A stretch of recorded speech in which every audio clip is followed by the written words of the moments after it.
जय हिंद, नमस्कार फ्रेंड्स। ज्योति क्लासेस में आप सभी का एक बार फिर से स्वागत है।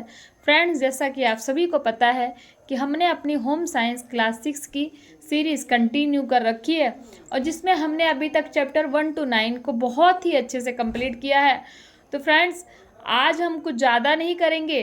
तो आज हम सिर्फ आपके साथ क्लास चैप्टर 9 का रिवीजन लेंगे कि हमने चैप्टर 9 में क्या किया था और न्यू चैप्टर फ्रेंड्स इसके बाद स्टार्ट करेंगे। तो चलिए फ्रेंड्स, एक बार रिवीजन ले लेते हैं कि चैप्टर 9 में हमने क्या किया था। तो ये था फ्रेंड्स हमारा चैप्टर 9, जिसमें हमने पढ़ा था गृह परिचर्या व रोगी का कमरा। गृह परिचर्या कौन होता है, किसे कहते हैं, ये हमने बहुत ही अच्छे से जाना था। तो फ्रेंड्स, गृह परिचर्या कौन होता है, फिर हमने देखा था कि जो रोगी की देखभाल करता है उसी को हम क्या कहते हैं, गृह परिचर्या कहते हैं। नेक्स्ट था गृह परिचारिका किसे कहते हैं।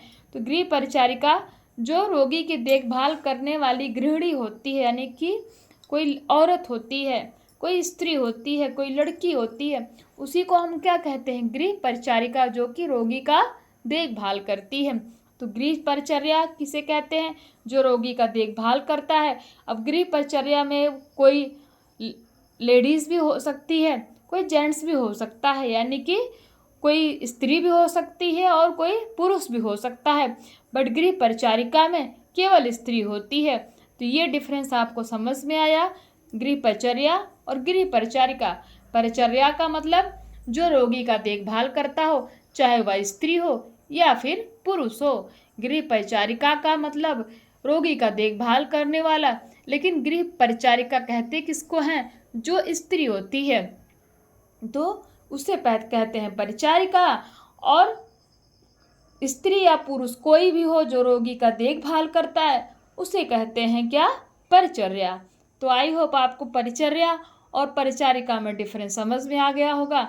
तो चलिए फ्रेंड्स, और हमने क्या देखा था, गृह परिचारिका के गुण क्या होते हैं, कि जो गृह परिचारिका होती है उसके क्या क्या गुण होते हैं।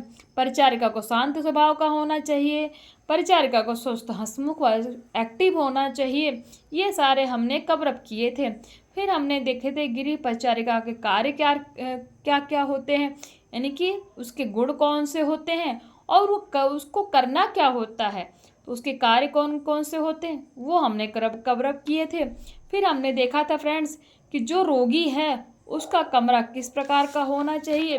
फिर हमने देखा था फ्रेंड्स इसमें कि रोगी के कमरे की व्यवस्था एवं चुनाव करते समय ध्यान देने योग्य बातें कौन कौन सी होती है। उसमें था रोगी का कमरा एकांत और शांत वातावरण में होना चाहिए, कमरा हवादार व प्रकाश युक्त होना चाहिए, रोगी के कमरे में आवश्यकता से अधिक सामान नहीं होना चाहिए, रोगी के कमरे में उसका मनपसंद चित्र लगाना चाहिए। तो ये सारे कई सारे पॉइंट्स फ्रेंड्स हमने देखे थे।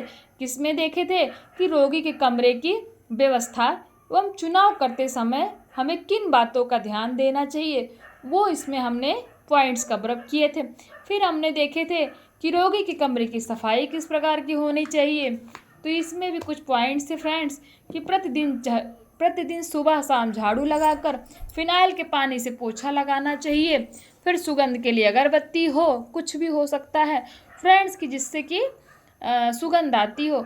बिस्तर की चादर व तकिए आदि के कवर को क्या करना चाहिए, प्रतिदिन बदलना चाहिए। तो ये किसके पॉइंट्स थे, कि रोगी के कमरे की सफाई किस तरह से होनी चाहिए।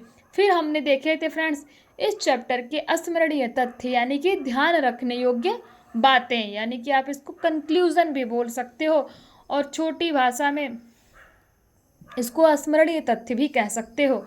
फिर हमने देखा था फ्रेंड्स इस चैप्टर की प्रश्नावली, जिसमें हमने देखा था इस चैप्टर के बहुविकल्पीय प्रश्न, रिक्त स्थानों की पूर्ति। फिर हमने देखा था सही वाक्य के सामने सही तथा गलत के सामने गलत का निशान लगाए। तो फ्रेंड्स, ये था हमारा प्रीवियस क्लास, जिसमें हमने इस टॉपिक को बहुत ही अच्छे से कवरअप किया था।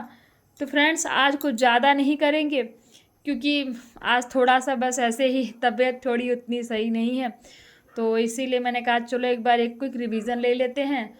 और आई होप आपको समझ में आ गया होगा।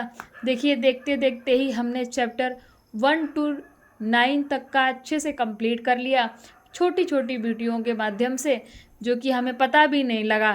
तो फ्रेंड्स, ऐसे ही छोटे छोटे कदमों से बड़ी जीत हासिल होती है। तो आप लोगों से बस एक ही निवेदन है कि आप हमारे साथ बने रहिए और इस सीरीज़ को कंटिन्यू करिए। आप देखिएगा कि दिन पे दिन आपके अंदर कितना सारा ज्ञान होता जाएगा और आप किसी भी एग्ज़ाम के प्रीवियस ईयर क्वेश्चन पेपर को उठाकर सॉल्व करेंगे तो आप 90% तक क्वेश्चन अपने आप ही सॉल्व कर देंगे, बिना मेरे कराए या फिर बिना किसी भी शिक्षक के कराए ही। तो चलिए फ्रेंड्स, आज की क्लास यहीं तक। मिलते हैं नेक्स्ट क्लास में। तब तक के लिए जय हिंद, नमस्कार।